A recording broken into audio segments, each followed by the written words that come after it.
Hello everyone, I am Aishwarya Nurag and I welcome you all here. So in last lecture we had discussed for class 8 in the chapter force and pressure. We had discussed all about force. We had discussed not about only force, but we had also discussed about the physical quantity, non-physical quantity, scalar and vector quantity SI units, and thereafter we started force. So you all have, most of you have sent me your assignments and I have sent you back. बहुत अच्छा काम कर रहे हैं आप लोग, बहुत अच्छा बना के भेजा है आप सबने होमवर्क, और जिन लोगों का जहाँ पे भी जो भी प्रॉब्लम था वो मैंने भेज दिया आप सबको. तो आगे भी ऐसे ही हम लोग प्रोसीड करेंगे. नेक्स्ट लेक्चर भी आज भी हम पढ़ाएंगे कुछ, तो आगे आपको होमवर्क मिलेगा. और प्लीज इसको कंटिन्यू रखिए. एक दिन करने से, 2 दिन करने से चीजें इंप्रूव नहीं होती हैं. आप रेगुलर करेंगे, रेगुलर फॉलो करेंगे तो डेफिनेटली चीजें इंप्रूव होंगी. तो आज का हमारा जो फर्स्ट टॉपिक होगा, जैसा कि मैंने डिस्कस किया था आपसे, इफेक्ट्स ऑफ फोर्स होगा.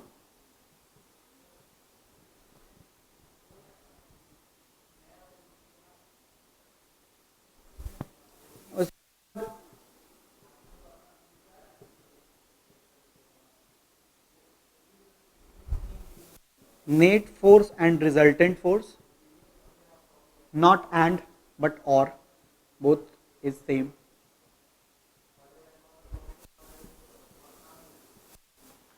Third, balanced force and unbalanced force.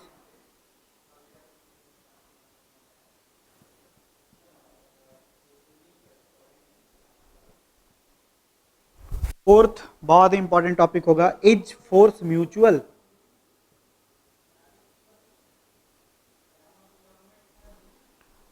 Fifth, moment of force, जिसको हम लोग टॉर्क भी कहते हैं.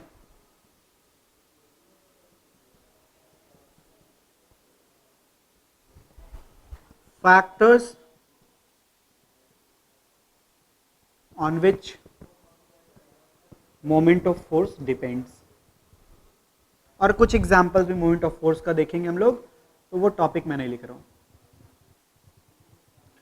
तो लास्ट हम लोग देख लिए थे कि पुश और पुल को फोर्स कहते हैं, या फिर फोर्स एक ऐसा फिजिकल फैक्टर है जो बॉडी के पोजीशन को या तो चेंज करता है या फिर चेंज करने की कोशिश करता है. साथ ही साथ उसका ऐसा यूनिट, सीजियस यूनिट और उनके बीच का रिलेशन, ये सारा कुछ हम लोग डिस्कस कर चुके थे. अब वही चीज आ रही है ना कि चेंज करता है या चेंज करने की कोशिश करता है. क्या? पोजीशन. तो उस पोजीशन में क्या क्या चीजें हैं जो चेंज की जा सकती हैं. मींस इफेक्ट्स ऑफ फोर्स की आप अगर बात कर रहे हैं कि फोर्स बहुत सारा चीज चेंज कर सकता है, तो कौन कौन सा चीज चेंज कर सकता है. फर्स्ट तो ये है कि force can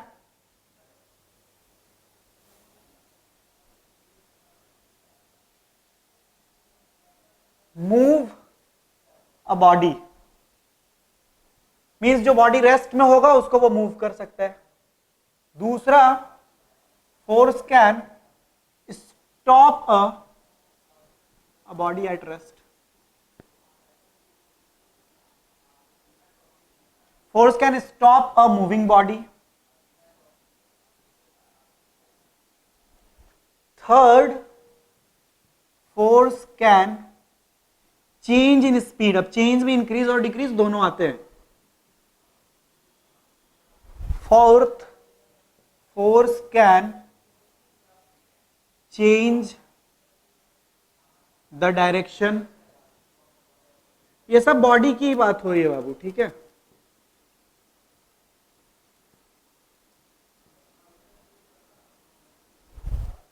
Next, force can change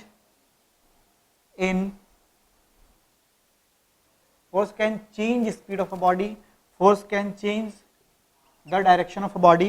Force can change the shape and size of the body. तो ये 5 इफेक्ट्स हैं. इफेक्ट फोर्स कि आप क्या क्या कर सकते हैं. फोर्स लगा के आप 5 काम कर सकते हैं. फर्स्ट, आप रेस्ट वाले बॉडी को मूव करा सकते हैं. सेकंड, आप मूव करने वाले बॉडी को रेस्ट में ला सकते हैं. थर्ड, फोर्स लगा के आप स्पीड चेंज कर सकते हैं. फोर्थ, डायरेक्शन चेंज कर सकते हैं. And fifth, shape and size change कर सकते हैं. वन बाय वन सबको हम लोग डिस्कस करते हैं. मतलब ये है ना कि फोर्स लगा के आप क्या क्या कर सकते हैं. पुश और पुल करके आप क्या कुछ कर सकते हैं.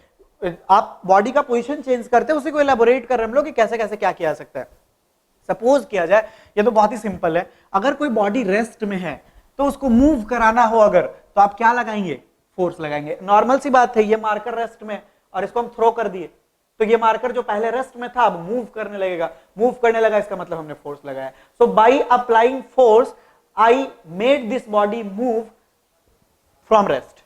तो जो चीजें रेस्ट में उसको मूव किया जा सकता है, कोई भी चीज आप थ्रो करते हैं या फिर आप साइकिलिंग शुरू कर देते हैं, साइकिल रेस्ट में था, आप खड़े थे साइकिल पे बैठे हुए हैं, अब आप साइकिलिंग कर पैडलिंग करना शुरू किए तो साइकिल मूव होने लगा, तो आप जो पैडलिंग कर रहे हैं एक्चुअली आप फोर्स ही तो लगा रहे हैं। तो फोर्स लगा के एक रेस्ट वाले बॉडी को मूव किया जा सकता है। इसका उल्टा भी करेक्ट है कि एक मूविंग बॉडी को आप स्टॉप कर सकते हैं बाय अप्लाइंग फोर्स। आप फोर्स लगा के जो बॉडी मूव, वही जो आपका साइकिल चल रहा था उस साइकिल पे आप ब्रेक लगा दीजिए, तो आप ब्रेक जो लगाए साइकिल रुक गया, मींस आपने फोर्स लगाया। तो एक मूविंग बॉडी को स्टॉप किया जा सकता है फोर्स लगा के। ये मैंने फेंका और आप कैच कर लिए, तो आप फोर्स लगा के इसको, ये जो मूव कर रहा था बॉडी उसको स्टॉप कर दिए। तो मूविंग बॉडी को स्टॉप किया जा सकता है फोर्स लगा के। थर्ड है, बॉडी का स्पीड चेंज किया जा सकता है फोर्स लगा के। जैसे वही साइकिलिंग आप कर रहे हो, तो आप साइकिलिंग कर रहे हो, अब स्पीड में दोनों चीज, सॉरी चेंज में दोनों चीज आता है बाबू, इंक्रीज भी और डिक्रीज भी। तो कैसे करेंगे, सपोज आप साइकिलिंग कर रहे हो, आपका दोस्त आपको साइकिलिंग करते हुए देखा और वो क्या किया, पीछे से धक्का दे दिया, ठीक, पुश कर दिया, तो आपका स्पीड क्या हो गया, इंक्रीज कर गया। आपका स्पीड इंक्रीज हुआ क्योंकि आपके दोस्त ने फोर्स अप्लाई किया था। जस्ट उल्टा, आप साइकिलिंग कर रहे हो, आपका दोस्त साइकिल चलाते हुए आपको देखा और वो साइकिल खींचना शुरू कर दिया, तो अब आपका स्पीड क्या हो गया, डिक्रीज हो गया। तो इस तरीके से फोर्स अप्लाई करके स्पीड को चेंज किया जा सकता है। चेंज का मतलब इधर we can increase the speed और we can decrease the speed. Next है, फोर्स लगा के आप बॉडी का डायरेक्शन चेंज कर सकते हो। जैसे सपोज करो आप क्रिकेट खेल रहे हो, आप बैटिंग कर रहे हो, बॉलर आपके पास बॉल फेंका, ये स्ट्रेट बॉल आ रहा है और आप लेग, यही है ना, आप लेग में या फिर ऑफ में आप सिक्स लगाए, तो आप बॉल जो स्ट्रेट आ रहा था, अब आपका बॉल उस डायरेक्शन में जा रहा है या फिर बॉल इस डायरेक्शन में जा रहा है, तो आपने क्या लगाया है, फोर्स लगाया। फोर्स लगा के आप बॉडी का डायरेक्शन चेंज कर, या फिर जब आप फुटबॉल खेलते हैं तो यही तो करते हैं, फुटबॉल इस साइड से आ रहा है, आपकी टीम का प्लेयर इधर है, उसको आप बॉल पास करते हैं, फुटबॉल पास करने के लिए आप इधर किक कर दिए, तो अब ये बॉल का जो फुटबॉल का डायरेक्शन अभी इस तरफ था, अब ये डायरेक्शन इधर हो गया, तो मतलब फोर्स अप्लाई किया गया है। तो फोर्स अप्लाई करके आप बॉडी का डायरेक्शन चेंज कर सकते हैं। लास्ट, बॉडी का शेप एंड साइज भी चेंज किया जा सकता है बाय अप्लाइंग फोर्स। जैसे आप ये तो नॉर्मल, मतलब हालांकि सारे ही एग्जांपल्स आप डेली लाइफ में देखें, और इनफैक्ट आप ये काम करना, दो दो एग्जांपल सबका निकालना, आप अपना अपना जो आप एकदम ऑब्जर्व कर रहे हो उसमें से एग्जांपल। तो शेप एंड साइज, लाइक आप देखते हो मम्मा आपकी वो जो आटा गूंथ रही होती हैं, उसके बाद वो रोटी या पराठा बना रही होती है, चपाती, तो आप देखते हो कि आटा का shape and size bar bar change होता है, तो वो फोर्स एक्चुअली लगा रही होती है। या फिर बलून है, बलून को आप फोड़ दो, शेप एंड साइज चेंज हो गया, तो फोर्स अप्लाई करके शेप एंड साइज भी चेंज किया जा सकता है। एक नॉर्मल सा पेपर का टुकड़ा आपके पास है, उस पेपर के टुकड़ा को आप शेप एंड साइज चेंज कर लेते हैं फोर्स अप्लाई करके। तो ये 5 इफेक्ट्स ऑफ फोर्स हैं। By applying force we can move a body at rest, force can move a body from rest, force can stop a moving body, force can change the speed of a body, force can change the direction of a body, and force can change the shape and size of the body। तो force लगा के एक rest वाले body को move किया जा सकता है, मूविंग बॉडी को स्टॉप किया जा सकता है, स्पीड बॉडी का चेंज किया जा सकता है, डायरेक्शन चेंज किया जा सकता है, और शेप एंड साइज चेंज किया जा सकता है। ये मैंने एक दो मतलब ऐसी जो नॉर्मल ऑब्जर्वेशन उससे एग्जांपल मैंने बताया, आप और ऑब्जर्व करें और एक्सप्लोर करें तो बहुत सारे मल्टीपल एग्जांपल्स आपको मिलेंगे। और दो ही चीज तो होगा हर जगह, या तो पुश होगा या पुल होगा, तो ये दोनों ही चीज आप ऑब्जर्व करो, कहां पुश हो रहा है कहां पुल हो रहा है, और आप देखोगे कि फोर्स का मल्टीपल एग्जांपल्स आपको मिल जाएगा। तो ये चीजें आपसे पूछी जाती हैं स्कूल एग्जाम में, कोई ऐसा एग्जाम्पल बताइए जहां पे फोर्स लगा के आप रेस्ट से बॉडी को मूव करा रहे हैं, या ऐसा एग्जांपल बताइए जहां पे फोर्स से डायरेक्शन चेंज होता है। तो हर एक इफेक्ट का दो एग्जांपल आपको जरूर पता होना चाहिए। So these are the effects of force.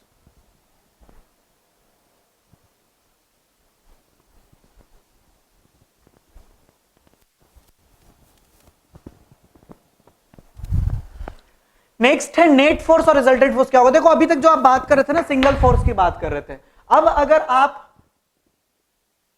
एक से ज्यादा फोर्स की बात करें, 2 3 4 5, सपोज किया जाए ये कोई बॉडी है और इस बॉडी पे 10 न्यूटन का फोर्स आप लगा रहे थे।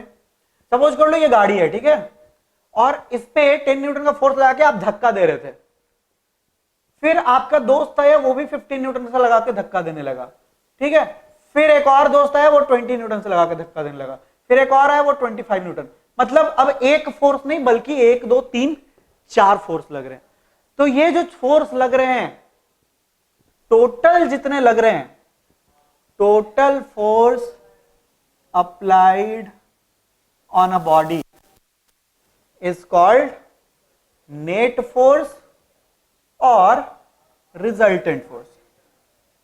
तो जितना टोटल फोर्स लगाया जा रहा है किसी बॉडी पर, उसे आप नेट फोर्स कहते हैं या रिजल्टेंट फोर्स कहते हैं। अब यहां पे अगर आपसे पूछूं मैं कि टोटल फोर्स कितना लगा, तो आप ऐड करोगे ना, 20 10 30 हो गया, और ये 45 50 और 2 70 न्यूटन टोटल लग रहे हैं। तो ये टोटल फोर्स हो गया बॉडी के ऊपर। लेकिन आप ऐड तब करेंगे जब एक ही डायरेक्शन से लगे। दूसरा एग्जांपल इसी में, अगर आप 10 न्यूटन का फोर्स लगा रहे हैं गाड़ी को धक्का देने के लिए, और आपका दोस्त उल्टा साइड से गाड़ी को धक्का देने लगा 5 न्यूटन का फोर्स लगा के, तो अब टोटल फोर्स आपका ऐड नहीं होगा, ये सब्ट्रैक्ट हो जाएगा और फाइनली 5 न्यूटन लग रहा है। अगर वो 15 न्यूटन से लगाने लगा तो फिर ये -5 न्यूटन हो जाएगा। तो जब कभी नेट फोर्स आपको निकालना हो और फोर्स अगर सेम डायरेक्शन में लग रहे हो तो आप ऐड करेंगे, और अगर वो अपोजिट डायरेक्शन से लग रहा हो तो आप सब्ट्रैक्ट करेंगे। सो नेट फोर्स है क्या? Total force applied on a body is called net force. इसको आप रिजल्टेंट फोर्स भी कहते हैं या फिर इक्विवेलेंट फोर्स भी कहते हैं। अब दो चीज हो सकता है, अगर नेट फोर्स का वैल्यू 0 हो तो इसे आप कहेंगे बैलेंस्ड फोर्स, और अगर नेट फोर्स का वैल्यू 0 नहीं हो, मतलब कुछ ना कुछ तो वैल्यू होगा ना, फिर 5 10 15 20 नॉट इक्वल टू 0, तो इसको आप कहेंगे अनबैलेंस्ड फोर्स। सपोज किया जाए कि आप इधर से 10 न्यूटन का फोर्स लगा रहे हैं और कोई और भी इधर से 10 न्यूटन का फोर्स लगा दिया। तो अभी हम लोग सीख रहे थे कि अगर अपोजिट डायरेक्शन से फोर्स लग रहे हो तो नेट फोर्स निकालने के लिए हम लोग सब्ट्रैक्ट करते हैं। तो नेट फोर्स जो आपका होगा वो 10 - 10 न्यूटन होगा, यानी 0। तो ये कहलाएगा बैलेंस फोर्स। दोनों एक दूसरे को बैलेंस कर दे रहे हैं, बॉडी का पोजीशन चेंज नहीं होगा, रेस्ट में तो रेस्ट में रहेगा, मूव कर रहा था तो मूव ही करेगा। लेकिन अगर नेट फोर्स 0 ना हो, सपोज कीजिए ये 10 न्यूटन लगा रहा है लेकिन ये इधर से 5 ही न्यूटन लगा रहा है, तो फिर इसको आप कहेंगे अनबैलेंस फोर्स, क्योंकि 10 - 5 जो आ रहा है आपका 5 न्यूटन आ रहा है। तो बैलेंस फोर्स और अनबैलेंस फोर्स नेट फोर्स के बेस पर डिफाइन किए जाते हैं। If the net force applied on a body is 0 then the force is balance force, and if the net force applied on a body is not 0 then the force applied is unbalanced force। तो actually net force अगर 0 नहीं रहा तभी body का position change किया जा सकता है, अदरवाइज नहीं किया जा सकता है। जैसे बहुत बार आप देखते हैं ना, जैसे 2-3 डॉग्स को बहुत बार देखा जाता है, डॉग है, कपड़ा ले लिए और एक डॉग के मुंह में कपड़ा है और दूसरा उसको छीनने की कोशिश कर रहा है, लेकिन दोनों ही फोर्स लगा रहे हैं। तो ऑलमोस्ट अगर उनका सेम फोर्स लगता रहेगा तो ना कपड़ा उधर जाएगा ना ही इधर आएगा, दोनों ही लड़ते रहेंगे। और एक अगर पावरफुल ज्यादा, वो एक ज्यादा फोर्स लगा के खींच लिया तो उसकी तरफ चला जाएगा। तो 0 जब तक रहेगा नेट फोर्स वो बैलेंस्ड रहेगा, और अगर वो 0 से कम होता है या ज्यादा होता है तब फिर वो अनबैलेंस्ड होगा। नेक्स्ट क्वेश्चन है हमारा, इज फोर्स म्यूचुअल? आंसर है यस। पहले समझते हैं म्यूचुअल का मतलब क्या होता है। म्यूचुअल का ये मतलब होता है जो चीजें दोनों साइड से हो रही हो। जैसे हमारा फ्रेंडशिप म्यूचुअल होता है ना, आप अपने फ्रेंड को मैथ्स का नोट्स या हिस्ट्री का नोट्स देते हैं, तब फिर आपका फ्रेंड आपको फिजिक्स या केमिस्ट्री का नोट्स देता है। या फिर आप अपने फ्रेंड को लंच खिला रहे होते हैं, तब फिर आपका फ्रेंड जो होता है वो छुट्टी के बाद आपको बाहर कोला पिला रहा होता है या कुछ ऐसा। फ्रेंडशिप एक तरह का आजकल का फ्रेंडशिप म्यूचुअली होता है, मतलब जो दोनों साइड से हो, एक साइड से नहीं हो। तो क्या फोर्स भी दोनों साइड से लगता है? तो आंसर है यस। मतलब यह है कि अगर मैं इस बॉडी पर, इस बोर्ड पर मैं 10 न्यूटन का फोर्स लगा रहा हूं, तो एक्चुअली मैं अकेले नहीं हूं जो फोर्स लगाने वाला हूं, मैं 10 न्यूटन लगा रहा हूं। इसका यह मतलब है कि व्हाइट बोर्ड भी मेरे हाथ पर 10 न्यूटन का ही फोर्स लगाएगा, मींस कि इक्वल लगेगा और अपोजिट इन डायरेक्शन लगेगा। यह चीज आप class 9th Newton third law of motion में बहुत अच्छे से पढ़ेंगे, लेकिन फोर्स म्यूचुअल होता है, यह बात आपको अच्छे से समझना है। Every action has an equal and opposite reaction.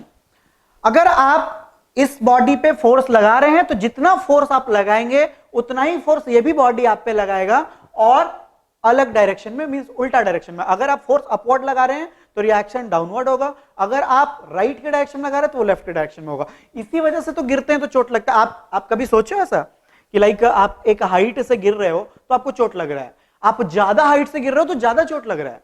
उसका वजह यही है, आप अगर अर्थ पे गिरे, ठीक है, आप फॉल कर रहे हैं अर्थ के ग्राउंड पे, तो सपोज कीजिए आप 50 न्यूटन का फोर्स लगाए, तो आप 50 न्यूटन का लगाए डाउनवर्ड डायरेक्शन में, तो अर्थ भी आपके ऊपर फोर्स लगाएगी अपवर्ड डायरेक्शन में, और दोनों ही एक दूसरे पे इक्वल फोर्स लगा रहे हैं, अपोजिट डायरेक्शन में लगा रहे हैं, और इसीलिए आपको चोट लग रहा है। जब आप ज्यादा हाइट से गिरते हैं तो आपका फोर्स का मैग्नीट्यूड बढ़ जाता है, फिर आप 150 न्यूटन 200 न्यूटन अगर लगाएंगे तो अर्थ भी उतना ही बढ़ा के लगाएगी, 150 न्यूटन 200 न्यूटन, तो चोट भी आपको ज्यादा लगेगा। तो फोर्स कभी भी सिंगल नहीं हो सकता, फोर्स हमेशा पेयर में होता है। इसी वजह से हम कहते हैं कि फोर्स जो है वो म्यूचुअल है। म्यूचुअल का यह मतलब कि whenever we apply force on a body, the body also applies the same magnitude of force in opposite direction.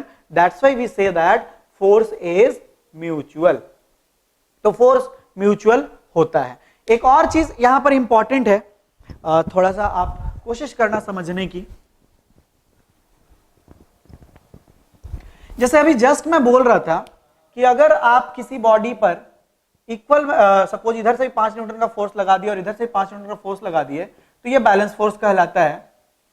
और अगर ये बॉडी पहले से रेस्ट में था तो यहां पे नेट फोर्स का वैल्यू 0 है, तो ये बॉडी मूव नहीं करेगा। ये समझे हम लोग अभी जस्ट कि कोई भी बॉडी अगर रेस्ट में था, 5 न्यूटन इधर से लगाया 5 न्यूटन इधर से लगाया, तो नेट फोर्स का वैल्यू 0 हो गया, इसको बैलेंस्ड फोर्स कहते हैं, और ये बॉडी मूव नहीं करेगा। रेस्ट में था तो रेस्ट में ही रहेगा। लेकिन दूसरे तरफ अगर आप जैसे एग्जांपल लें, सपोज कीजिए ये मार्कर है, सपोज क्या करना है ही मार्कर को फेंक रहे हैं, ये सपोज करना है, तो मार्कर को हम थ्रो किए, सपोज किया जाए कि हम 10 न्यूटन का फोर्स लगाएं, तो हम मार्कर पर 10 न्यूटन का फोर्स लगाए, और मार्कर पहले से रेस्ट में था, और मार्कर भी मेरे हाथ पे 10 न्यूटन का फोर्स लगाया, तो दोनों एक दूसरे को बैलेंस कर दिए, और नेट फोर्स हो गया 0, मींस बॉडी मूव नहीं करना चाहिए। समझो, दोनों एक दूसरे को कॉन्ट्राडिक्ट कर रहे हैं। हम एक तरफ कह रहे हैं कि ये बॉडी जो रेस्ट में था, अगर नेट फोर्स 0 हो जाएगा तो ये बॉडी मूव नहीं करेगा, लेकिन हम तो इस मार्कर को थ्रो करें तो फेंक, ये जस्ट मूव कर रहा है, रेस्ट वाला मूव कर रहा है, ये मूव कर रहा है जबकि नेट फोर्स का वैल्यू 0 है, जबकि नेट फोर्स 0 होने पर रेस्ट वाला रेस्ट में ही रहता है। तो क्या दोनों सही बात हो रहे हैं? हो रहे हैं। ऐसा इसलिए क्योंकि फोर्स का जो म्यूचुअलिटी हम बता रहे थे आपको, ये एक बॉडी पर नहीं लग रहा है, 2 बॉडी पे लग रहा है, ध्यान से समझो। जबकि ये जो है बैलेंस फोर्स या नेट फोर्स की बात जब भी होती है तो 1 बॉडी की होती है।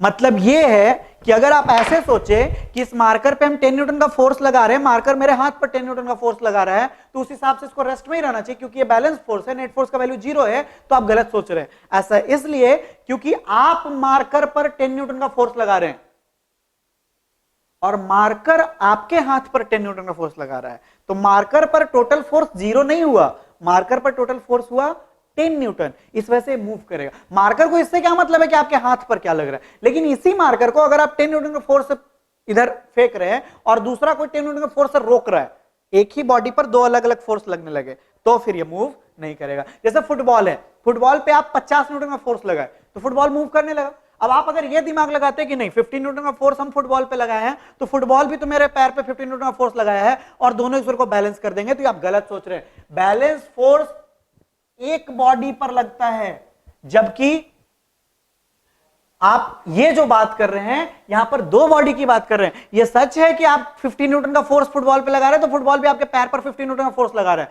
लेकिन फुटबॉल पर टोटल फोर्स 0 नहीं लगा है, 50 न्यूटन लगा है, इसलिए वो मूव करेगा। तो इन दोनों में कंफ्यूज मत होइएगा, बैलेंस फोर्स एक बॉडी पर लगता है और म्यूचुअलिटी दो बॉडीज के बीच होता है।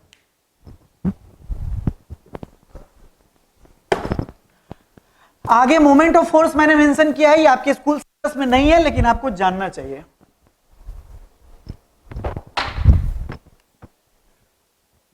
द टेंडेंसी ऑफ फोर्स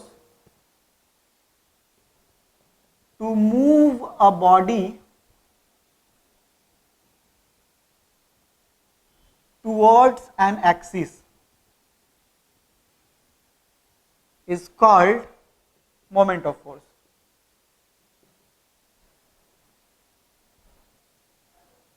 इसको टाउ से रिप्रेजेंट करते हैं, टाउ पढ़ते हैं इसको।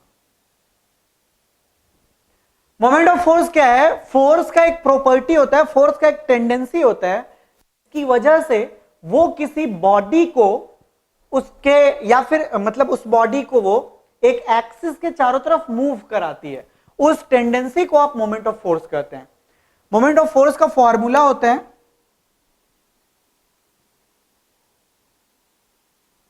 Force into force arm. Means force का ऐसे यूनिट न्यूटन आपको पता है, और फोर्स आर्म एक लेंथ है, मींस न्यूटन मीटर इसका एसआई यूनिट हो गया। तो मोमेंट ऑफ फोर्स क्या है समझते हैं। जैसे आपका आपके रूम के बाहर जो डोर लगा हुआ है, उस डोर में आप जब डोर का हैंडल पकड़ के और उसको खोलते हैं, तो आप देखते हैं कि डोर का एक एक्सिस है, उस एक्सिस के चारों तरफ आप उस डोर को खोल पा रहे हैं।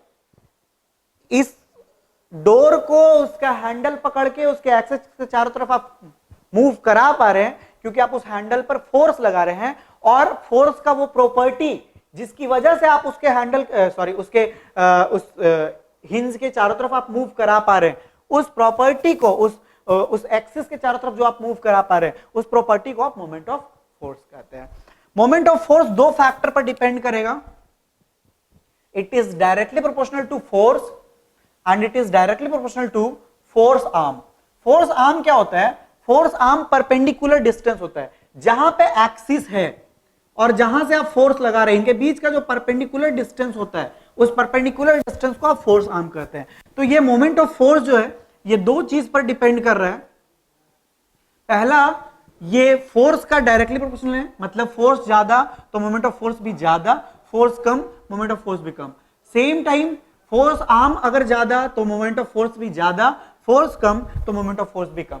तो ये दो फैक्टर्स हैं जिन पे मोमेंट ऑफ फोर्स डिपेंड करता है। मतलब यहां से ये समझ में आ रहा है बाबू कि आप अगर किसी बॉडी को एक्सिस के चारों तरफ मूव कराना चाहते हैं फास्ट, अच्छे से, स्मूथली, प्रॉपरली, तो आप या तो फोर्स को बढ़ाइए या फोर्स आर्म को, या फिर दोनों को। मींस फोर्स बढ़ाने पर फोर्स बढ़ाने पर मोमेंट ऑफ फोर्स बढ़ेगा, या फिर फोर्स आर्म बढ़ाने पर मोमेंट ऑफ फोर्स बढ़ेगा। अब इसका एग्जांपल आप देखो, दरवाजे का जो हैंडल होता है वो उसके एक्सिस से मैक्सिमम डिस्टेंस पे होता है। मतलब ये अगर दरवाजा है और ये इसका एक्सिस है जिसके चारों तरफ आप घुमा रहे हैं, तो आप देखोगे हैंडल एकदम यहां पे लगा होता है दरवाजे का। ऐसा नहीं कि दरवाजे के बीच में या एक्सिस के नजदीक लगा दें। अगर आप इस हैंडल को एक्सिस के नजदीक लगा देते हैं या बीच में लगाते हैं, तो दरवाजा खोलना मुश्किल हो जाएगा। क्यों? क्योंकि आप फोर्स आर्म घटा दिए, आप इस परपेंडिकुलर डिस्टेंस को घटा दिए, और परपेंडिकुलर डिस्टेंस को घटाइएगा तो टाउ भी घटेगा, मतलब मोमेंट ऑफ फोर्स भी घटेगा। तो फोर्स तो ज्यादा लगा के उसको किया ही जा सकता है, फोर्स आर्म भी बढ़ाना चाहिए। परपेंडिकुलर डिस्टेंस मैक्सिमम हम लोग रखते हैं। इसका एक बेस्ट एग्जांपल है आपका हैंडपंप, चापाकल जो यूज किया जाता है गांवों में बेसिकली पानी निकालने के लिए। उसका जो हैंडल होता है उसका साइज मैक्सिमम रखा जाता है, बड़ा रखा जाता है, सो दैट कि जहां पे फोर्स अप्लाई किया जा रहा है और जहां पे उसका वो रोटेशन होने वाला है उनके बीच मैक्सिमम डिस्टेंस रहे, अगर मैक्सिमम परपेंडिकुलर डिस्टेंस है, अगर आप उसका हैंडल को हाफ कर दें या 1/4 कर दें तो शायद पानी निकले भी ना। तो चापाकल आपका बेस्ट एग्जांपल है मोमेंट ऑफ फोर्स का। दूसरा एग्जांपल हम लोग दरवाजा का देखें। तीसरा स्पैनर,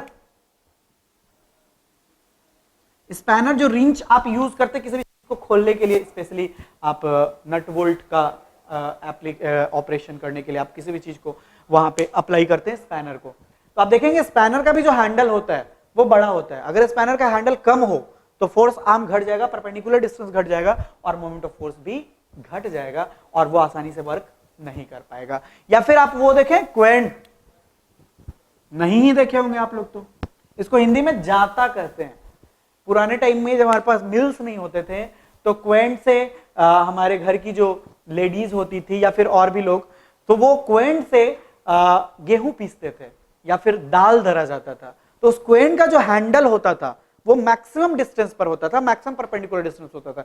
ऐसा नहीं कि दाल आप यहां धर रहे हो और यहीं पर हैंडल लगा हुआ, यह हैंडल मैक्सिमम डिस्टेंस पर होता था। तो जितना ज्यादा डिस्टेंस होगा, आप अपने घर में दादाजी दादी जी से पूछेगा कि जाता क्या होता था तो आपको समझ में आएगा। वो आगे आप वो चाक जो होता है कुम्हार का, जिसपे वो कोई मिट्टी का कोई चीज बना रहा होता है, उसका भी हैंडल आप देखिएगा मैक्सिमम डिस्टेंस पर होता है। अगर वो हैंडल नजदीक तो फिर आप उसको मूव नहीं करा पाएंगे, मोमेंट ऑफ फोर्स नहीं अच्छे से लग पाएगा। तो फोर्स आर्म आप बढ़ा के मोमेंट ऑफ फोर्स को बढ़ा रहे होते हैं।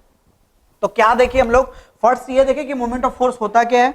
फोर्स का वो टेंडेंसी जिसकी वजह से वो एक्सिस के चारों तरफ बॉडी को मूव करा रहा होता है। दूसरा ये देखें कि मोमेंट ऑफ फोर्स का फॉर्मूला होता है फोर्स इंटू फोर्स आर्म, और इसका ऐसा यूनिट होता है न्यूटन मीटर। हमने यहां से निकाल लिया कि फोर्स का ऐसा यूनिट न्यूटन होता है और फोर्स आर्म का मीटर होता है। आगे यही चीज लिखा हुआ था कि कौन कौन से फैक्टर्स है जिन पे मोमेंट ऑफ फोर्स डिपेंड करता है। मोमेंट ऑफ फोर्स दो फैक्टर पर डिपेंड करेगा।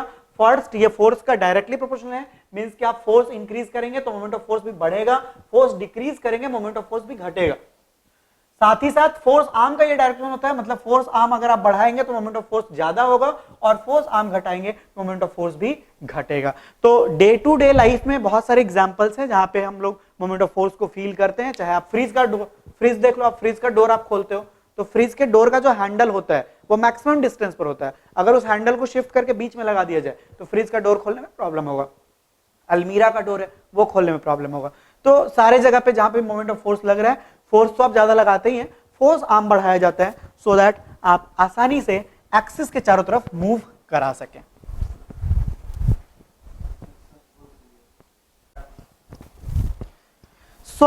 देख लेते हैं आज हम लोग क्या क्या पढ़े हैं। First topic we had for today, effects of force. There are 5 effects of force. We can move a body from rest by applying force. Second, we can stop a body by applying force. We can stop a moving body by applying force. Third, we can change the speed of a body by applying force. Fourth, we can change the direction of a body by applying force. And fifth, we can change the shape and size of a body by applying force. At least 2 examples you should mention. Second, we had discussed net force or resultant force or equivalent force. The total force applied on a body is called net force or resultant force, or the effective force applied on a body is called net force or resultant force or equivalent force. Next, balance force and unbalanced force. Balance force, if